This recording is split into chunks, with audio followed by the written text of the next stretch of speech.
Hi, welcome to This Week in Ames. I'm Susan Guiazda. On today's show, we'll check in with Mayor Ann Campbell.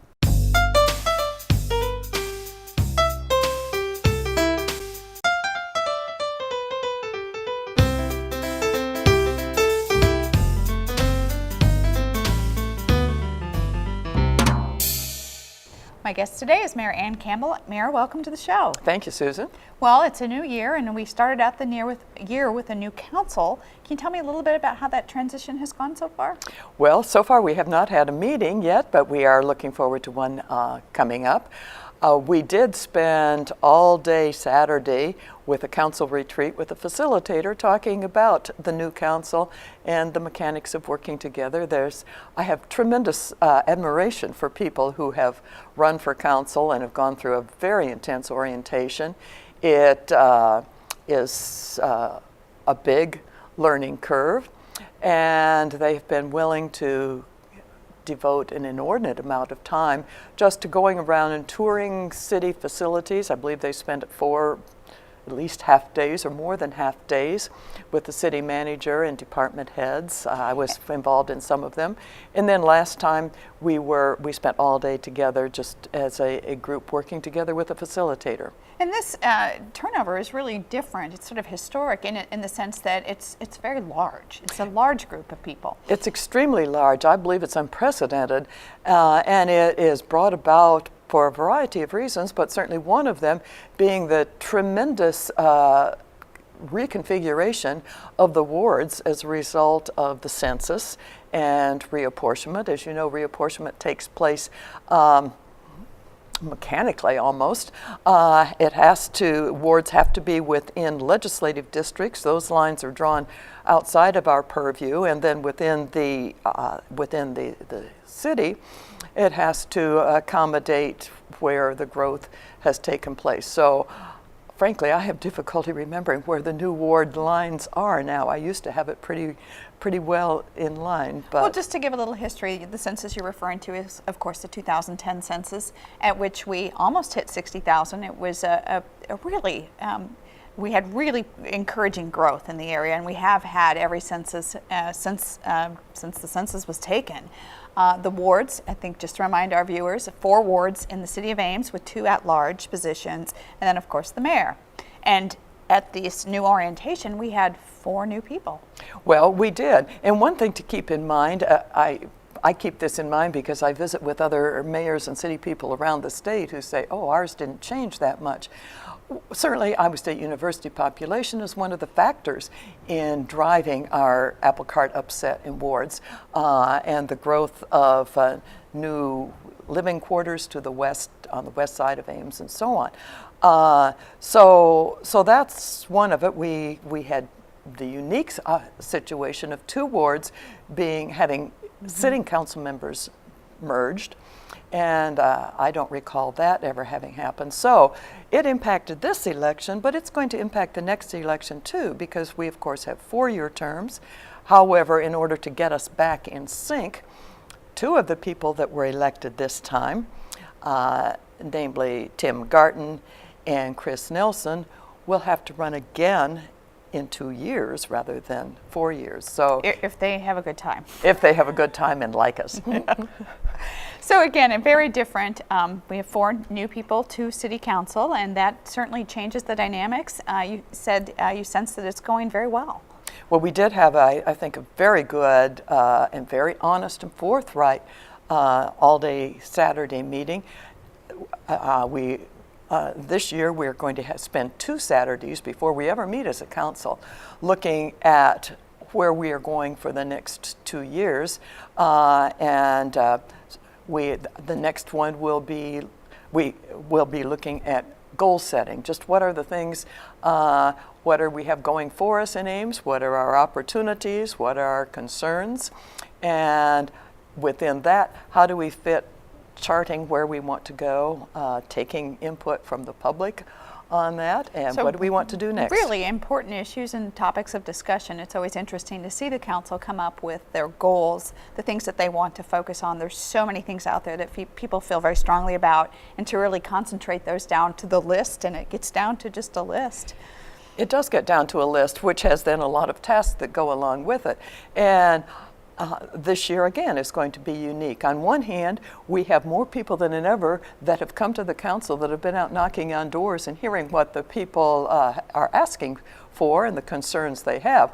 On the other hand, we have 4 people who, by their own admission, come on a learning curve and without the experience. So hats off to them. Yeah, you mentioned the amount of time that the council members are going to be putting into this, into their new positions. At sort of an entry level, there's a way for community residents to get involved in local government, and that's one of the things I wanted to talk to you about today, is serving on a board or commission. Well, yes, and that this is very timely, because that is what we are out advertising for right now. We have 19 boards and commissions that have a total of 115 appointees all told. Frankly, that's one of my most mind-boggling tasks, to take applications for that, to find people who are interested, who will serve in that role, and be a good voice for the city. I'm always looking for a variety of people to get involved. I look at each of the boards and commissions, and on that I try to balance the appointments by geography in town, by age, by gender, by interest. And so we've been fortunate in having a variety of very interested people apply. And unfortunately, it also means that interested, qualified people don't always get appointed to what it is they're looking for, but I keep a file. Well, let's talk about some of the different boards that are out there. I think sometimes people don't realize, you mentioned 19 boards and commissions. Most people might be able to name a library board, maybe a planning and zoning commission. What are some of the other boards? Well, and in your mentioning these, I would preface it by saying there's no formula. No one is like the other, either in its legal background or in its responsibility.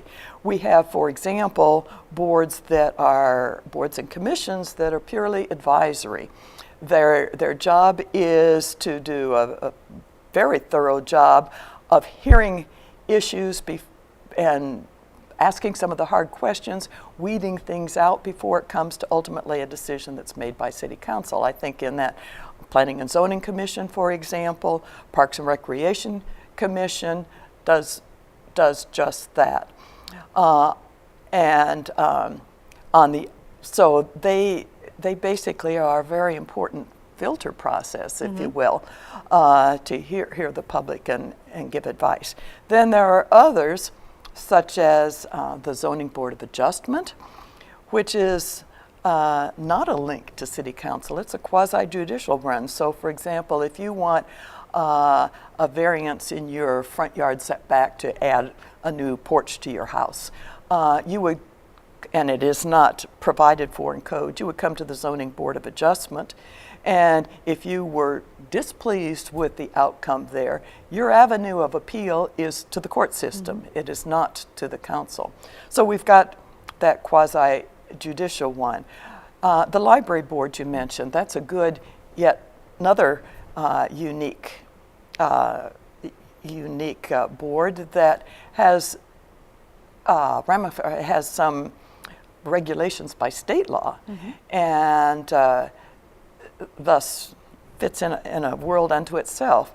It has, in some respects, more autonomy than any of these others. It is, for example, the library board that is responsible for employing the library director. It is not the city council. It's not the city manager.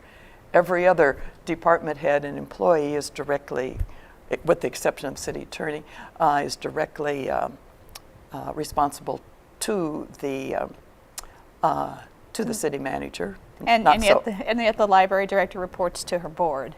That's true. That's so true. Again, a whole new level of commitment and expertise that you're looking for in that board.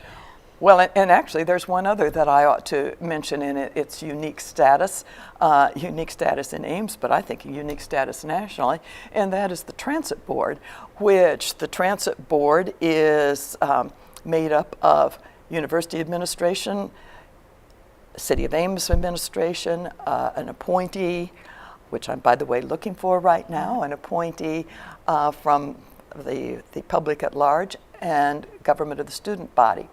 And they too, like the library board, hire their own director. Right. So all these different boards requiring different skill sets, different interests. How do you match up those people who apply with the board that you think they'd be most appropriate? Do you ask them for preferences? I do ask for preferences, and my personal leaning, frankly, rightly or wrongly, is to pay particular attention to the preferences they have. I do sometimes get people who say, "Oh, I'd like to do anything," and I like to. I probably do, maybe my bias, but spend more attention to people who I have a specific interest in, zoning board of adjustment and planning and zoning, or to kind of hone down what a background might be. Now, I always encourage anybody who is interested in a specific thing, that particularly people that I do not know personally, to come visit me, because that gives me an opportunity to get to know them better and how they might fit into the operation. And I always say that very good people get appointed. There are very good people that there's not a slot for at that particular time. But certainly, I very much like to visit personally. And I know sometimes you struggle annually to fill those positions that require specialty, when we need special skills in construction, or attorneys is one of the other ones that investigative kinds of skills. How do you get people interested in those positions? Well, on those ones with specific skills, which are skills that I don't have or have contact with, I frequently do then go to somebody who can help advise me in that area and say, do you know somebody that I don't know that you could encourage to apply? And as I say, all told, I look upon this as probably one of the most important things I do, but also one of the most challenging. So I've made mistakes.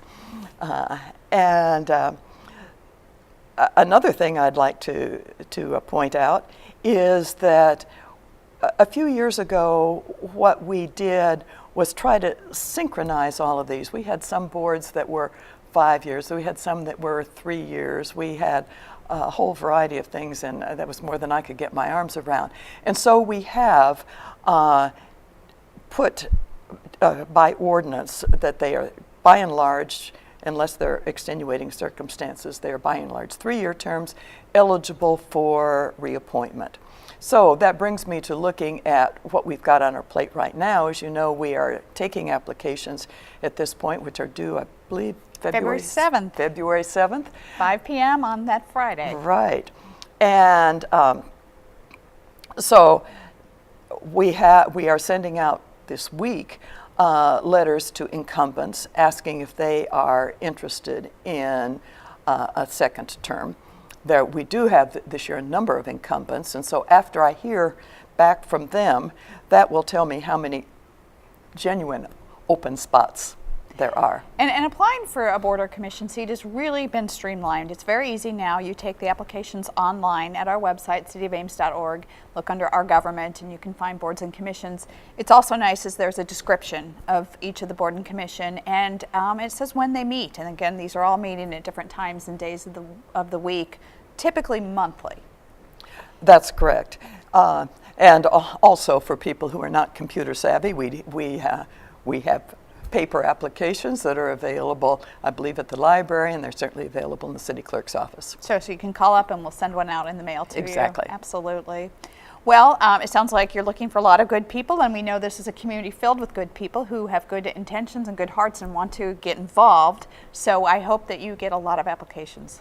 Well, thank you. And may I add, I'm also, people tend to think that, oh, their only way of getting involved in doing something on a volunteer basis is to apply for a board and commission. But I'd like to put in a pitch for the fact that we have a whole host of volunteer opportunities in the city that I don't know how many dozen people volunteer at the library day in and day out.